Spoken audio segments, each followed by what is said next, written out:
Hey, 2022 is off to an incredible start here on the People of Packaging podcast as I get to share an interview I did with Chandru Wadhwani. Chandru is a managing director at Extrupet. You can see here, if you're watching this, that Extrupet is doing some incredibly innovative things when it comes to PET and plastic recycling in Africa. Chandru is in South Africa.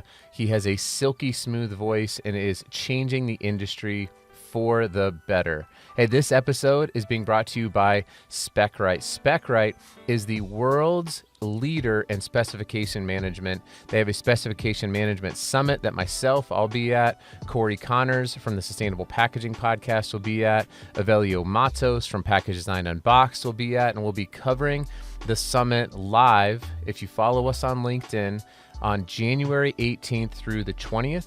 You can also go get their book, Matthew Wright's book, on Amazon, or you can download it for free. You can go to specwright.com, SPECRIGHT.com, to see all that they are doing to help companies not only drive innovation, drive sustainability, but make sure that they are keeping their products on the shelf. So check out what SpecRite is doing at specwright.com/PKG. Now, we kick off 2022 with a bang, with the incredible, the one and only Chandru Wadhwani. Let's get to that interview. Oh, here. Chandru, we are recording our podcast finally. We've translated our relationship from Clubhouse to Zoom. When the few people who have made this, as we were talking about, the few people who have made the Clubhouse transition to an actual interaction outside of that platform. So I'm excited to have you on the podcast. Thank you. The true testimony of any social media platform. It's well and good you connect virtually, but you've got to be able to grow those relationships. So I appreciate the opportunity. Looking forward to this. Now, candidly, I will let you know. I really only reached out because you have the silkiest voice of anybody in the packaging industry. Just so you're aware, and I hope that you are aware of this. That I just I need for you to announce record me walking into a room, and then I can just play it through a speaker or something, and everyone will think that I'm very regal. So obviously it's a low bar, Adam, and it was one of the primary reasons I entered the industry, because I had nothing else going for me. But I will gladly announce the entry of Mr. Adam Peake is now in the room. Thank you. We'll work on it. We'd have to figure out if we'd go with Reverend Adam Peake, because that's kind of fun.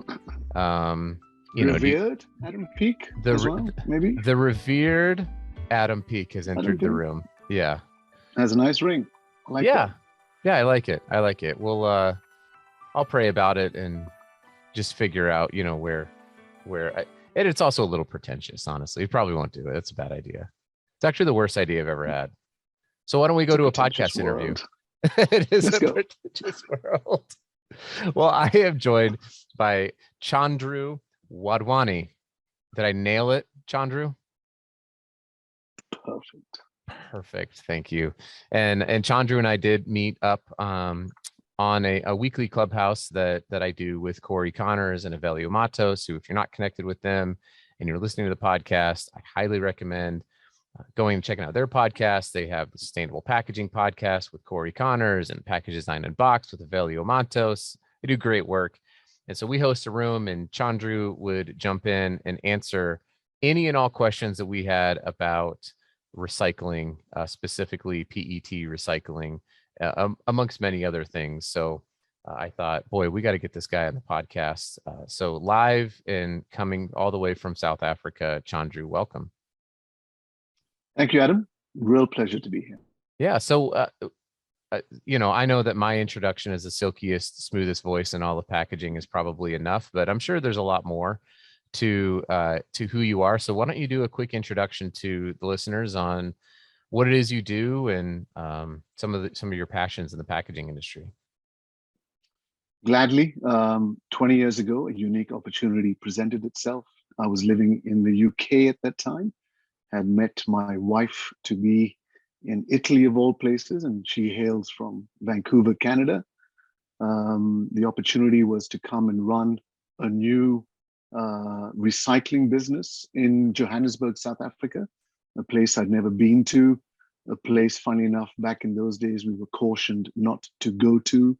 It was a new democracy with challenges, a lot of coverage about security issues, but realizing I had to do something meaningful in life and, set down roots so I could aspire to the Volvo and the 2.2 children and maybe the dog. The deal was she would then go back to Vancouver. I would go to Johannesburg, spend a year there before we got married. And given that I was only on a 2-year assignment, the deal was she was only coming for a year. But long story short, it's now been 20 years, a lot of it to do with the fact that PET and plastics in general have become so ubiquitous, so popular, on the back of economies that forever look to grow singularly without thinking about, with growth on the back of consumption comes extra waste. What do you do with it? So on the one hand, great opportunity to really make a go of something and a life out of it and develop a passion, which I have.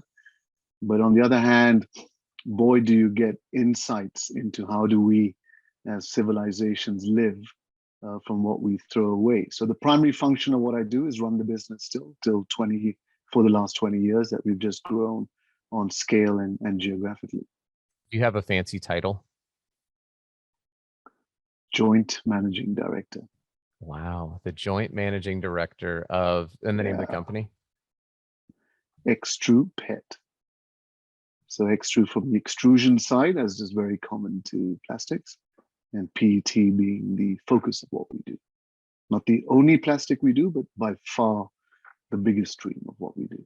Got it. And so I've got, and I'm guessing your wife, you haven't had a long distance marriage, right? She didn't stay in Vancouver. No, you talk about happily wedded ever after based on a lie, and that's my photograph there. 19 years later, she's still with me. Our 2 sons are born in Johannesburg. The elder one is soon to turn 17, the younger one 13, and still with me, although like all great marriages, once a week, there is that veiled threat.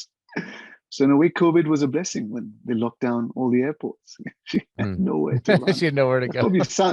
That's probably sounding really wrong. I assure you, she's a free woman. Yeah. Well, congratulations on you said 19 years of marriage. 19, and next year will be our 20th anniversary. Well, very good. August of next year. My wife and I have our 19th anniversary in March of next year. So that's exciting. We're excited for our 20th. Maybe for our 20th, I can convince her to go with me to South Africa, and the 72nd mutation of COVID will have finally dissipated, and we can travel by 2023. Or the cure. Cure. How wonderful it would be if we mutated the virus to the point that it actually became the cure of the virus. We've been known to do that before as well. Now we are getting way beyond the bounds of not only the podcast, but also anything that I know anything about. But I'm sure, Chandru, that I could log into Facebook right now and find many of my closest friends who have very passionate opinions about a topic of which they only know what their passionate friends are feeding them about the coronavirus. So we'll press pause on that. Maybe that's an in-person over adult beverages conversation when I can finally make to South Africa. It's been on my list for a while. So look forward to it.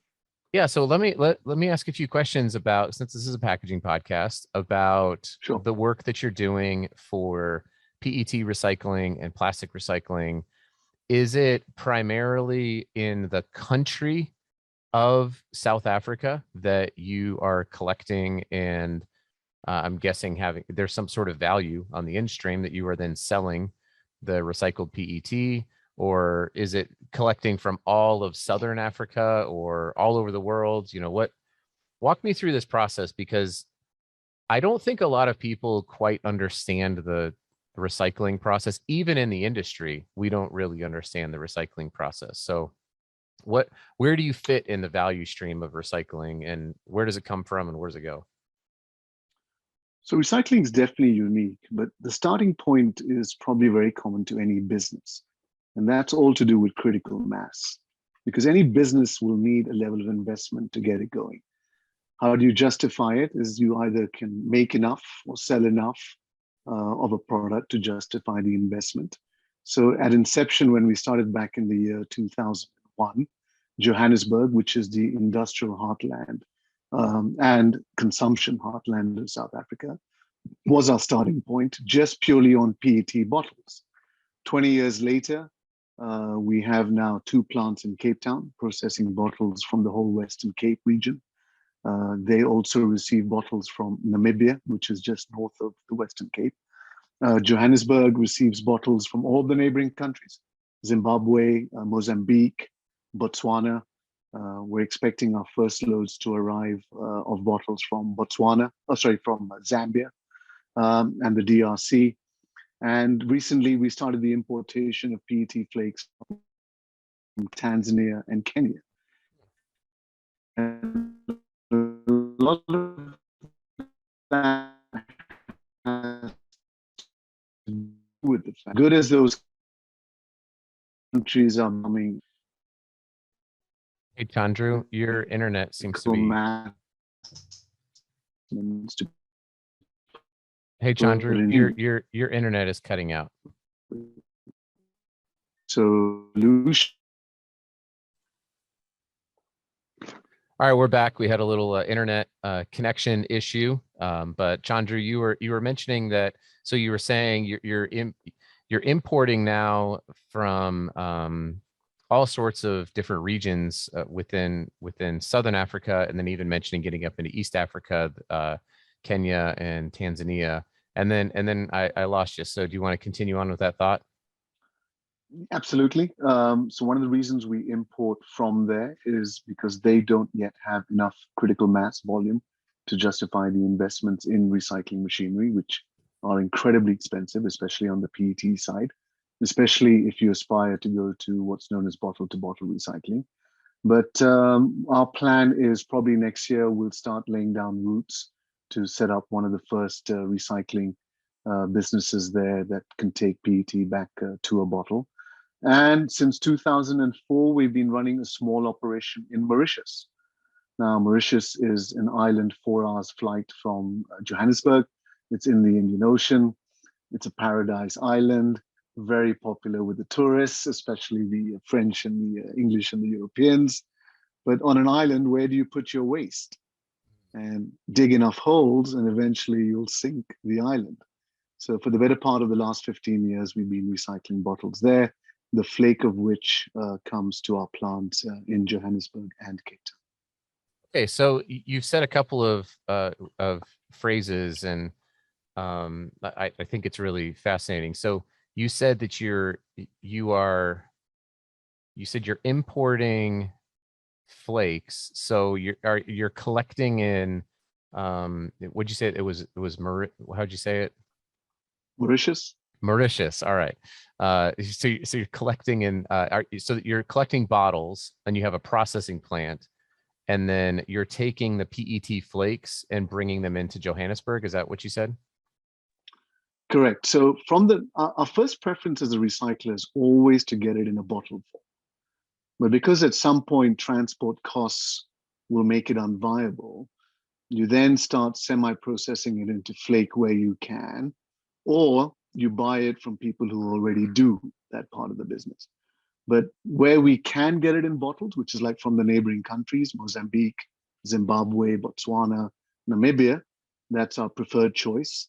The further away you go, purely because of logistic costs, you then bring it in a flake form. Okay.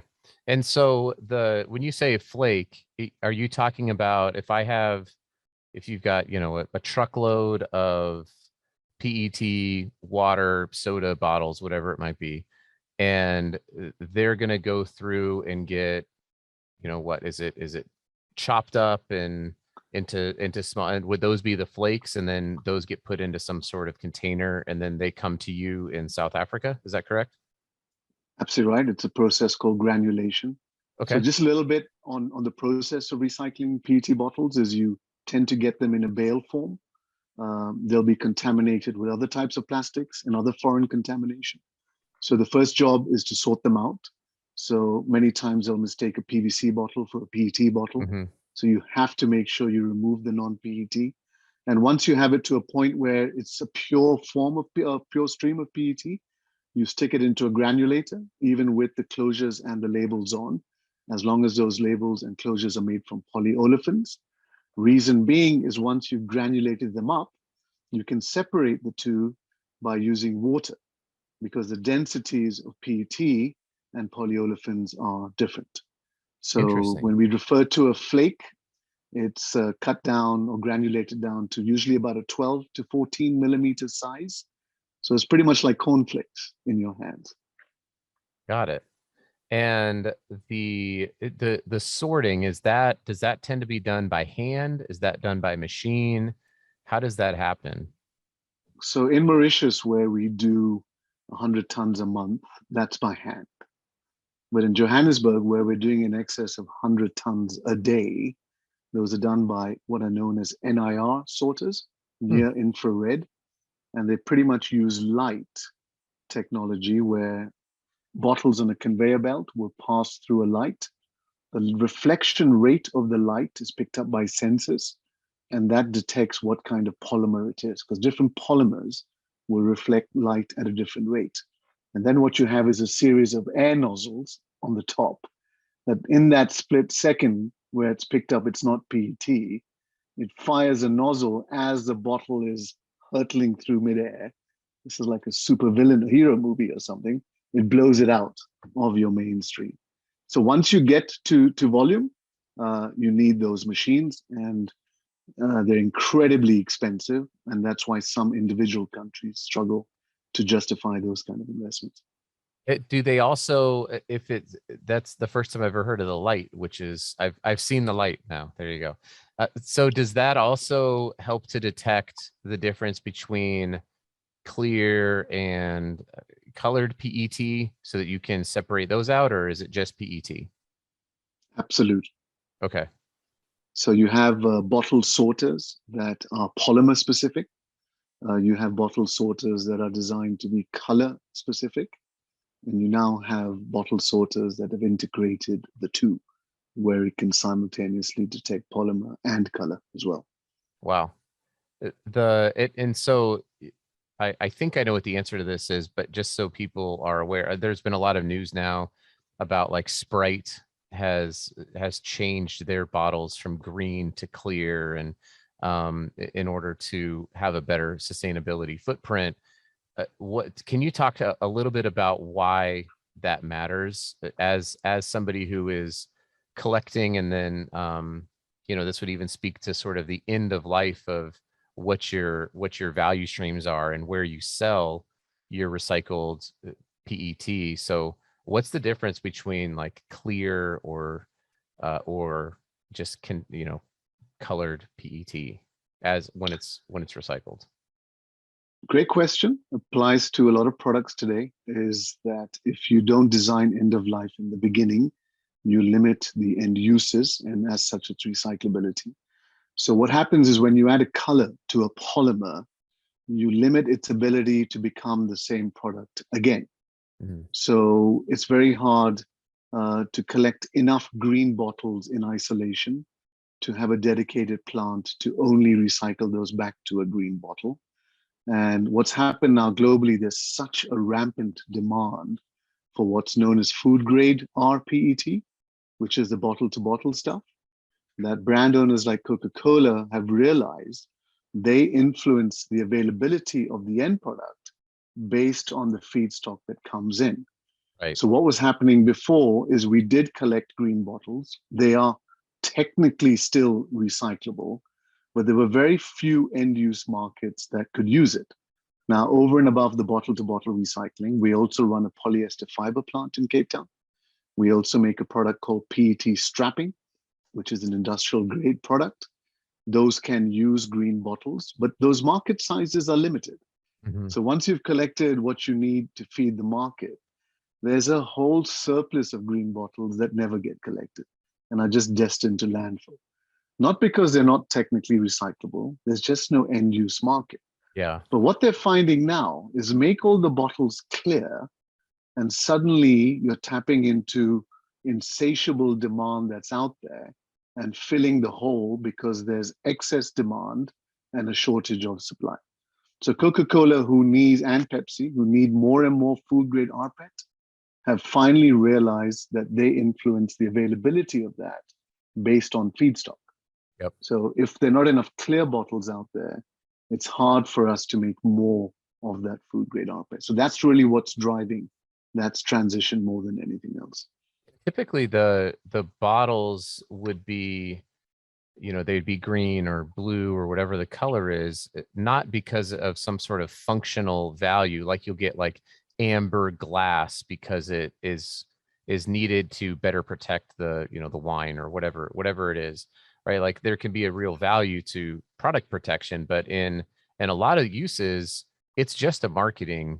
It has been traditionally just a way to stand out on shelf, which I don't want to dilute that point, but at the same time, if you're trying to do that and then also simultaneously demand food grade rPET, there's going to be a huge disconnect there, I would imagine. Absolutely right. And again, it's for me in 20 years of living this, what's the bane of recycling and sustainability? It's marketing. And sure, 1 out of 10 times there's functionality issues where you need that color in there. The other bugbear for us these days is shrink sleeve labels made from PET and PVC.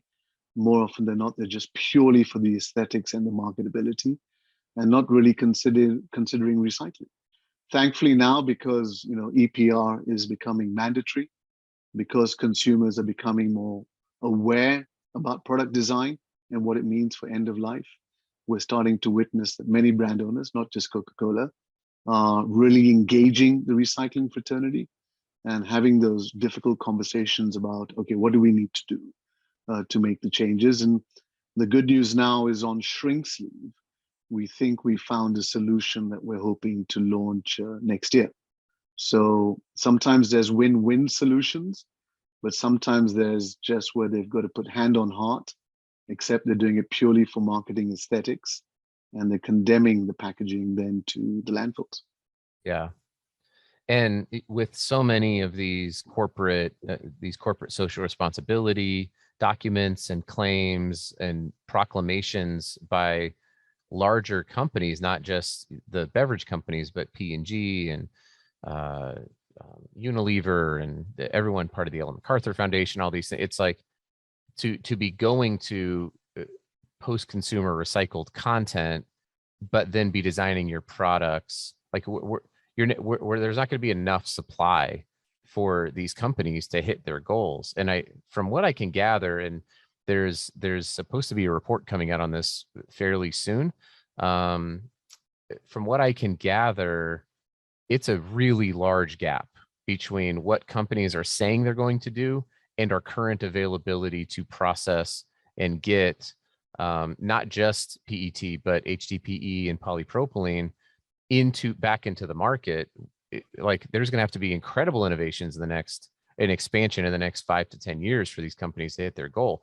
I'm not saying it's a bad problem, especially for somebody like yourself. Like having that kind of energy is probably good, but globally speaking, we're going to have to really figure this out. So good. Again, you said it, not a bad problem to have. Right. And 20 years of doing this, where we've been screaming, top of our lungs about convincing brand owners to use more, because really what drives investments is demand. Mm-hmm. So we can all put up fancy recycling plants, put up fancy collection systems, deposit systems, but ultimately the premise of all recycling is collect and do what. And it's that do what element that we've ignored for so long that now we've got this challenge that there's not enough capacity on the ground. Well, guess what? That's on the brand owners. So for any of them to use that as the excuse to not promote what's going on and to lament the sad situation is their own doing. So for me, it's a wonderful problem to have, because guess what's happening now? In the old days, if you wanted to buy a state-of-the-art food grade rPET decontamination plant that had the approvals of brand owners like Coca-Cola, Pepsi, you might wait 7 months. Today, you're waiting 18 months. So that's a great reflection. As problematic as it is for us who want to grow and buy more machines, it's a great sign for us as a civilization to say, wow, that's what we want to see. Yeah. You know, unlike maybe fossil fuels, where it takes 10 years to put up a refinery, we don't want to be hearing that there's a backlog of refineries waiting to come on stream, because that has serious climatic issues for us. Right. But if we're hearing that it's taking longer and longer to get recycling machinery, that's actually a good thing right now. I've got a few more questions and then we'll wrap up, but I feel like Sure. we could talk about this for a while, because it's such a fascinating topic to me. One that is being fueled by so much innovation. We're starting to see more and more news about it.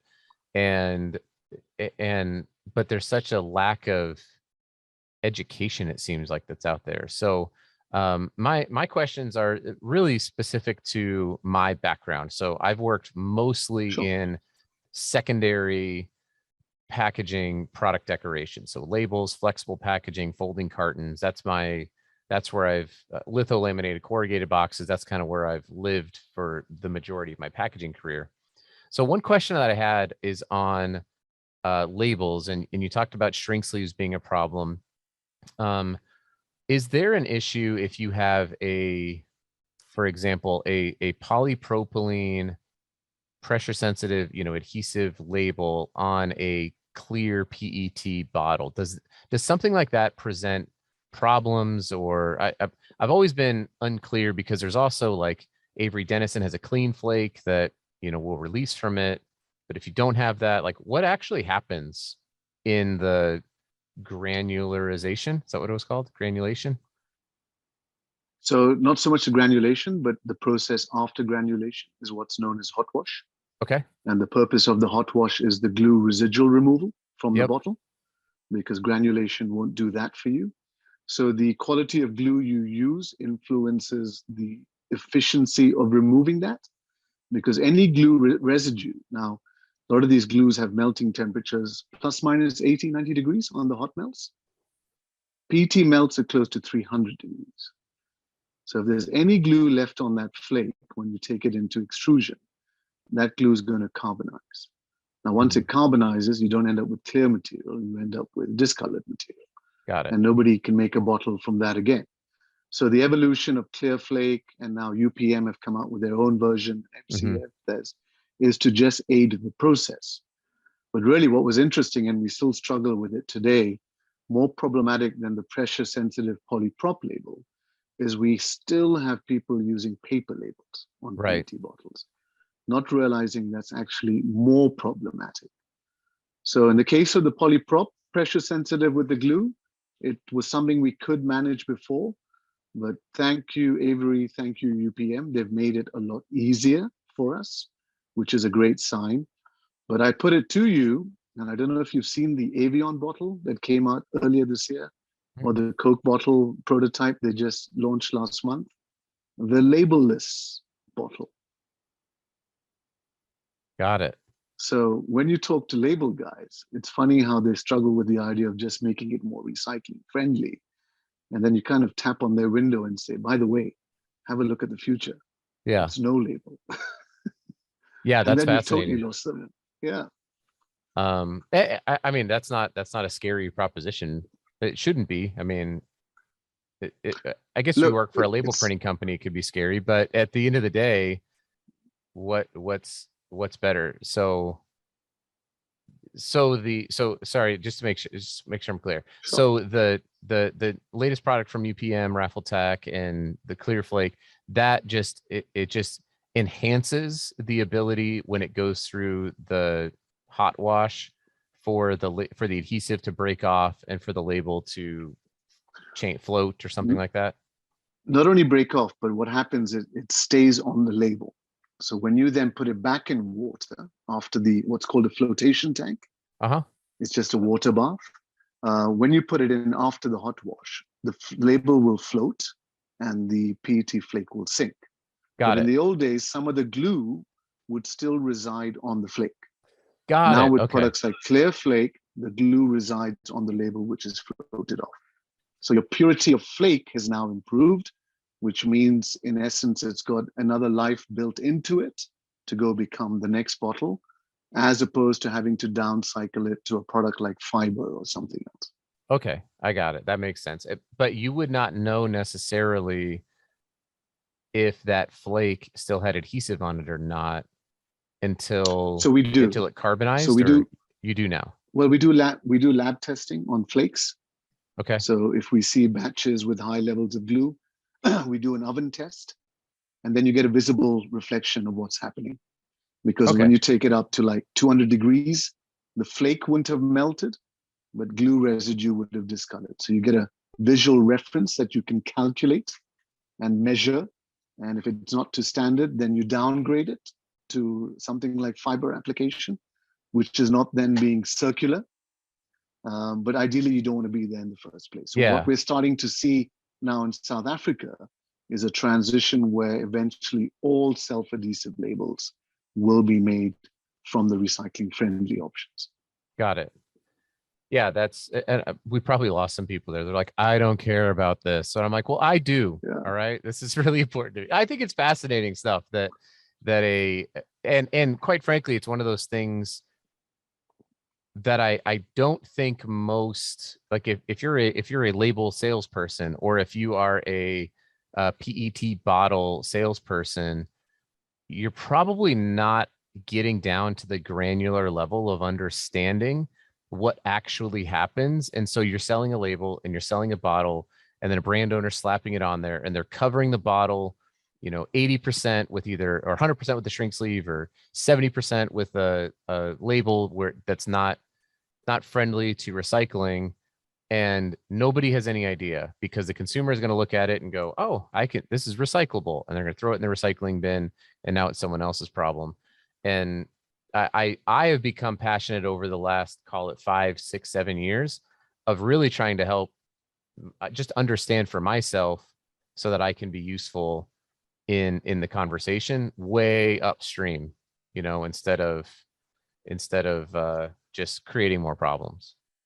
So I think that's why mandatory EPR schemes now are really focusing on brander, because who ultimately influences? And the notion that we're going to educate every consumer is already a flawed notion. Right. It's failed. We've tried it in the past. We just don't seem to make any traction on that.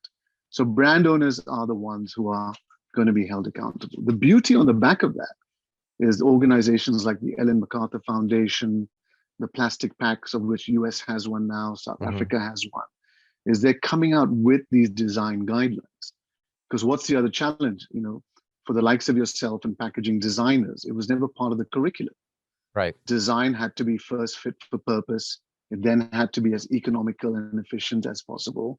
Sustainability became the afterthought, but we didn't teach the skills to the guys who are at the coalface. And worse still, we didn't engage with the recycling fraternity. We kind of felt that we would put the square peg in the round hole, and the recyclers would come along and fix the problem. And for years, we've been saying this, well, why don't you engage us from the beginning? Right. Because then we can have these conversations to say, well, why are you using that label? Why are you not thinking about the alternative? And that's kind of what's happening now, and giving me a lot of hope and encouragement that we'll make those meaningful changes. Yeah, no doubt. I see it happening already. I think there's a lot of work that's already being done. You've mentioned a couple of great initiatives. There's more and more people, I think, are realizing that transparency, collaboration, all of this stuff has to happen if we're gonna fix this part of it, and really innovation too. I see a ton of people innovating, and what's going to stick, what's not going to stick, I don't know. But why would we cut off any innovation when it comes to contributing to circularity? So I like you have hope. So traditionally it was cost. Yeah. I think you're going to find that in many instances there's going to be an upcharge. But we've forgotten that not making products circular mean they end up in waste. There's a cost to society for waste management. We all pay bills to have refuse collected. Ultimately, landfills will affect air quality, will affect our water quality, could affect our food quality if they're not already. So people forget we're already bearing cost. So, I mean, we brought innovation to South Africa back in 2009. I think it's taken us 10 years to get to the point where people are now starting to celebrate the innovation. But the notion that it just gets adopted when it's there, and I feel sometimes for these innovators, who've got the most wonderful ideas and they just can't seem to get traction, too early for their time. Yep. But hopefully that's what's changing now. I hope so as well. Well, Chandru, we're up against the time, and I have so many more questions that I just looked. I was like, oh, geez. So another time. Another time, yeah, for sure. I mean this. It would be fascinating to come and see your facility, and that's my favorite part about my job, is just seeing how stuff gets made and what the process is. And I can't get enough of it. Even though it may not be the most carbon friendly thing to do, which is get on a plane in Salt Lake City and fly to South Africa. I still would love to do it at some point in time. So aside from getting on a plane and flying to Johannesburg to see you in person, how might people get in touch with you to learn more? Or, I don't know what other questions they might have. I'm a great fan of LinkedIn. I think it's a wealth of knowledge. Like you as well, I try and post a lot. We have a lot of other businesses we run that are all linked to recycling. So look me up on LinkedIn. Happy to follow you back, engage in the dialogue. And Adam, you're welcome here anytime. We take a lot of pride in what we've set up. We don't think it's just African standard leaders, it's world standard leaders. Yeah. So would love to have you visit us. You're very welcome. Or, as we were talking before the call, why don't we just meet in Chennai and go have some biryani and bit worried about the air quality these days, to be honest. Yeah, that's But fair. come to South Africa. Okay, I'll come. It's well worth a visit. I'll come there. Well, Chandru, this has been great. A fascinating conversation for me. I hope it was for everyone else. Everyone, make sure to reach out to Chandru on LinkedIn. I'll make sure that your link is in the show notes so that people can connect up with you. Awesome. Just so much work to be done, and I appreciate all that you have done and will continue to do for the recycling industry and the packaging industry at large. Signs are positive. Thank you, Adam. Let's share the good news stories out there, and happy to connect it. Appreciate it.